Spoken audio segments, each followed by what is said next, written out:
Hello, and welcome to this segment on taking control of your life. Whether you're needing a small change or a major overhaul, I'm going to cover content that will serve you.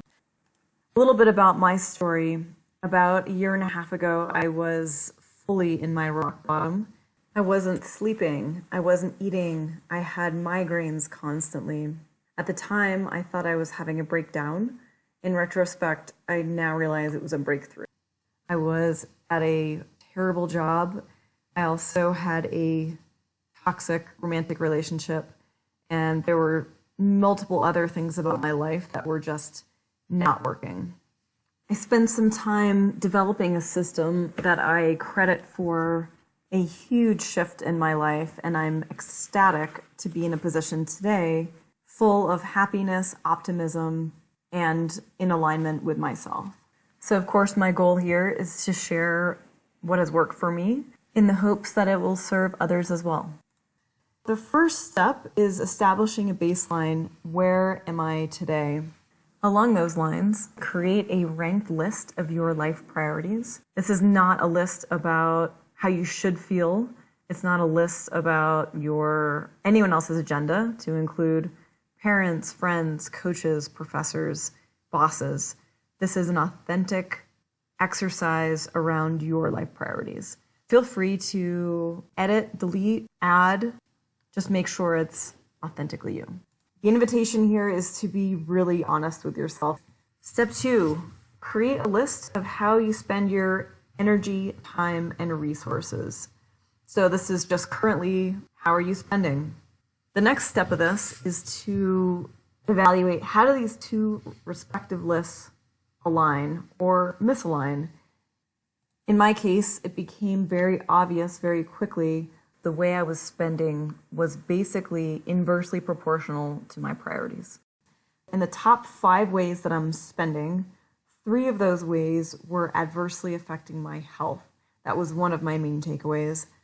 The other takeaway, the bottom 4 ways I was spending could have supported my top priority, yet they were very low in the list. There are many other takeaways here, but those are the most blatant. The third step, what would it look like to spend aligned with my life priorities? I rejiggered the list, explored if I could align with my priorities, and a couple things happened. I made some pretty drastic changes. I quit my job, I got out of my relationship, and I shifted some friendships. That's not necessarily the way you have to go. You can make very small shifts, but that's what I needed to do at the time. Step 3, expanded, clarifying your ideal. So the invitation here is to do a blue sky brainstorming exercise. In this exercise, ask yourself, where do you live? What does your daily routine look like? What are you doing for your job? What does your relationship look like? Do you have a relationship? What does your body look like? What are your hobbies? Get creative, take away your constraints, give yourself the permission to dream and create. This is a very creative space. So once your baseline has been clarified, your priorities, how you're spending your energy, time, resources, and your ideal life, your ideal situation, where do we go from here? There's this concept of the sphere of influence. Outside of the sphere of influence, these are things you cannot influence or control. Inside of the sphere of influence, these are things you can influence or control. Items that are outside the sphere of influence, there are 2 main strategies of how to deal with those. You can reframe or accept your circumstance. For example, there's a really powerful concept that suffering is a function of pain times resistance. I was introduced to this concept by Ron Siegel in his The Science of Mindfulness, which is a fantastic source. For example, if you have had a horrible accident and you're experiencing some kind of paralysis, there may be an emotional, psychological resistance to that injury. So you have the actual pain, the actual injury, and then you have your psychological resistance. You're fighting it, you're not accepting it. Is there a way you can reframe in a way where this has happened for you instead of to you? Can you somehow be in the driver's seat of even a catastrophic accident, a catastrophic loss. So perhaps the pre-injury state of your life was a very busy, frantic, you're running from one thing to the next. Perhaps the post-injury picture of your life, you aren't able to go to your soccer games or go for your weekly runs, but instead you're creating, maybe you're writing a book. Is there a way to reframe to reduce your resistance? And if there is, then you can reduce your suffering. So that's outside the sphere of influence. Inside the sphere of influence, there are many tools available to you. That's where a lot of power is. So that's fantastic. So the first concept I want to touch on, and this is something that I learned through experience because I was not doing this, and I had to really reframe, question, rethink the way that I was my entire life, really, how I was spending time, what I was doing, what hand did I have in my own misery. So one of the concepts I want to touch on is start spending on a budget. I'm not talking about money necessarily. I'm talking about energy, time, and resources. So in my situation, I somehow became the go-to person for people I couldn't go to. I did run into some hard times, and during those hard times, I quickly realized many people were not showing up for me. They didn't have the willingness or the time to hold space for me. The whole idea here is return on investment, ROI. So we've heard of this in the financial sector. It's a powerful concept in the context of our personal lives. So the idea is, when I invest into a friendship or a relationship, is that energy, is that time, is that support going to come back? The funny thing about life, people will show you exactly who they are from the get-go. In my case, I had rose-colored lenses. I assumed people were just like me. And the fact is, they're not. People are unhealed. So when I run into hard times, my sad reality was, wow, I've spent a huge amount on these relationships that aren't coming back. That was really instructive and became very prescriptive. There are some people that I had to extract from my life. There are other people I had to shift in a way where I was giving proportionately to what I was getting. And that didn't come from a place of spite or anger or retaliation. It came from a place of love, came from a place of compassion for them, but also, and moreover, a place of self-love for me. So these shifts had a really massive positive impact on my life.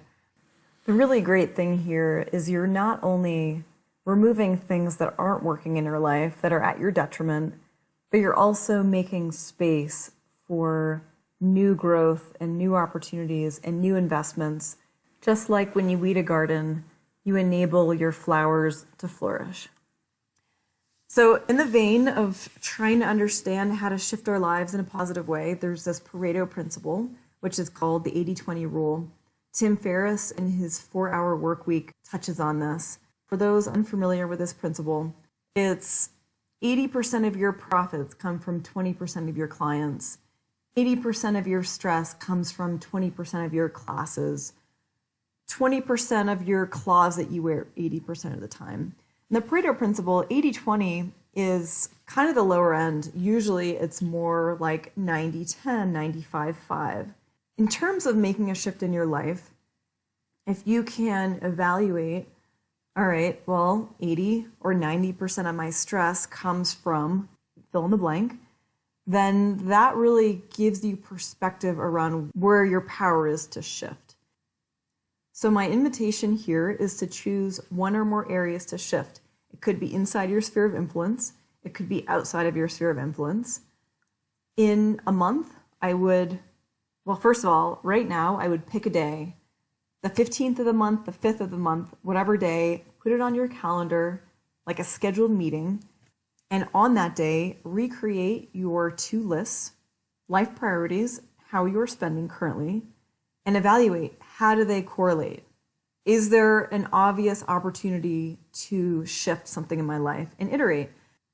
And I'd highly recommend, just like any new positive habit you're trying to get into, if you can partner with a friend, a sibling, someone that you really trust, then you can do this together and you can have mutual accountability. So in short, the first step is to take inventory. Where are you today? Life priorities versus how are you spending? Second main bullet, clarifying what's in alignment with your life. What does your ideal life look like? The third bullet point, how to most effectively leverage change, the Pareto principle, the 80-20 rule, within or outside of the sphere of influence, spending on a budget, return on investment. 4, in a month, reevaluate your list, your life priorities versus how you're spending your time, energy, resources, and do it with a buddy. So wherever you are and whatever you're going through, I would just love to encourage you to think of your past self with love, acceptance, and forgiveness. Whatever you've done, wherever you are currently because of your past choices, just know that you were doing the best you could with what you had. Think about your current self in terms of doing your future self a favor. I'd also love to just stop here for a moment and say most people do not have the courage to do this work, to be this honest and vulnerable, to take responsibility, to shift things, to understand how their actions have created their current, perhaps unhappy reality. There is huge power if you have the courage to do this work, to shift things in a positive way. And I just want to say, you are loved, you are worthy, and you are enough.